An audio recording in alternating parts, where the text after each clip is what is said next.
telling you guys, she is rusty crusty. Welcome back to the channel. I am super excited to get into this one, and we're gonna jump into a sheet metal extravaganza on a 69 Mustang. I love the 69 Mustang, but this girl, she needs a lot of help. She's got a lot of rust in the rear end, you know what I mean?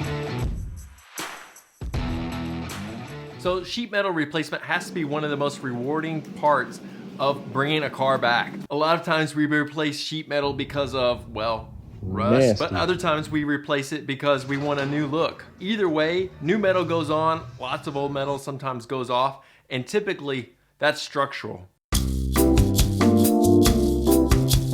problem arises when you take off all that metal, you're left with a flimsy chunk of metal with wheels. And because things can so easily get out of whack, it's a good idea to go ahead and take your car to a professional.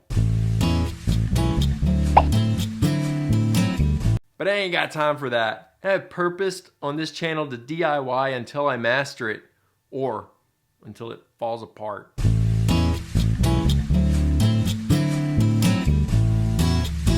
Here we have a 69 Mustang Fastback. I have grown to love the 69 Fastback. They are also getting pretty popular thanks to folks like Reeves and like the fender rollout. 69 Mustang, this all started. Why do people love this model? I think it's because it's on the edge of the 70s. Well, maybe not, but I think it's because of the simplicity and those bulky quarters. And the 69 held some impressive engines in its day. The reason why I like it is because of this picture. This pic has always inspired me to just build. And now I want to build that. But right now it's like this. So guys, just to show you a little bit of what we're dealing with here, we've got some rusty crusty inner aprons here. So we've got some frame rails, new frame rails we'll be putting in and installing and repairing because of all the rust. We've got some inner and outer tubs that we're going to be putting in and some new quarter panels. So lots of sheet metal going on. So the fix to fix all this sheet metal is dimensions. And the dimensions come from the internet, which comes straight from the factory, which comes straight from the assembly line, because every dimension on the internet is correct, I think.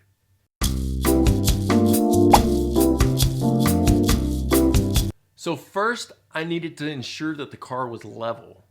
And then I needed to confirm where that front leaf spring eyelet sits in relation to my floor. And note, I said my floor and not your floor because our floors are different. Is 29 7/16. So find your dimension from your floor to your front leaf spring eyelet. All right, so we're doing some measurements on the frame rail. What I have here is a laser level set up, and it is aiming towards that front eyelet of the leaf spring.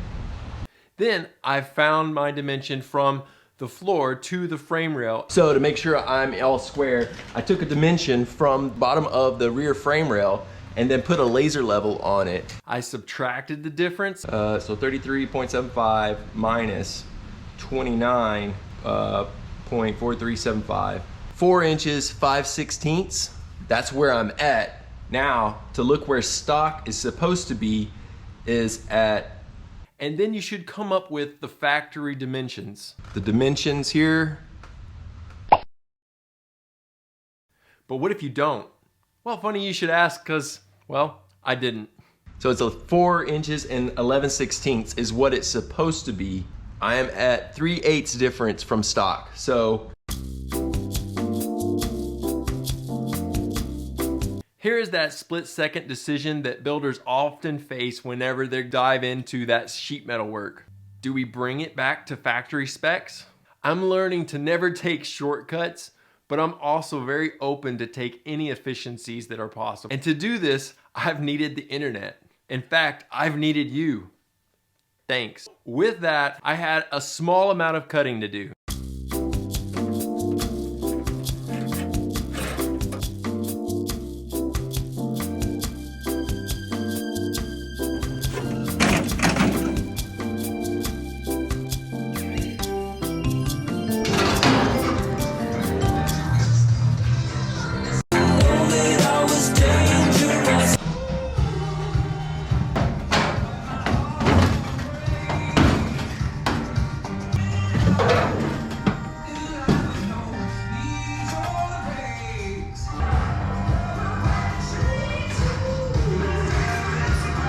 I fit the rear frame rails. And for grids, we're gonna just kind of compare lengths.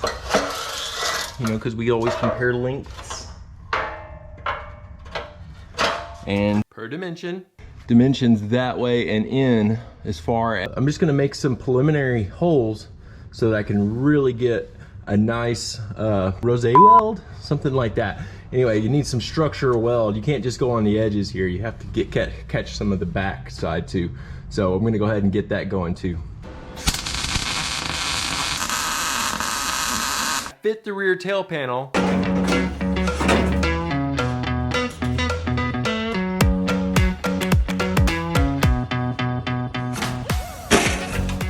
Be gone.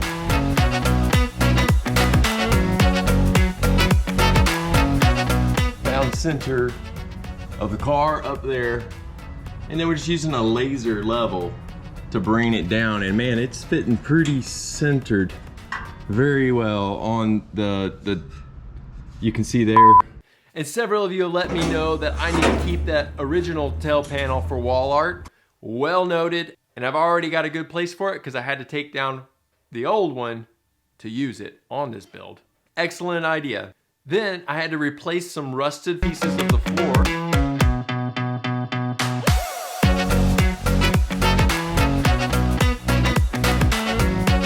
Then I fit the tubs. And now's a great time if you want to get those larger tubs and get some larger wheels underneath the rear of your car. Now's a great time. In fact, it's the best time.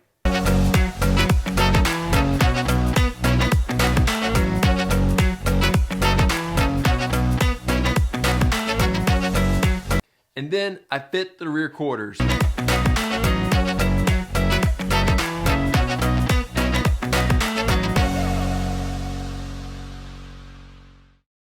And then the next part was about minding all those gaps.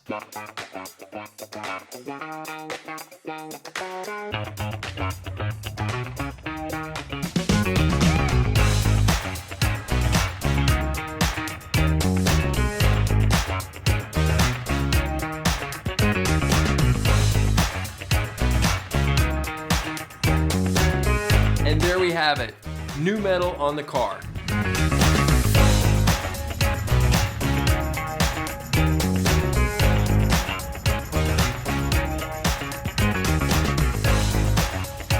Well, actually, it's all tech screwed. You still have to burn it in. But here's the point. Use as many tech screws as you can. And then it'll be all in the right place and ready for you to burn some wire on it. What should we do with this build? What drivetrain should we put in it? Would love you to drop a comment and let me know. You need to watch this next.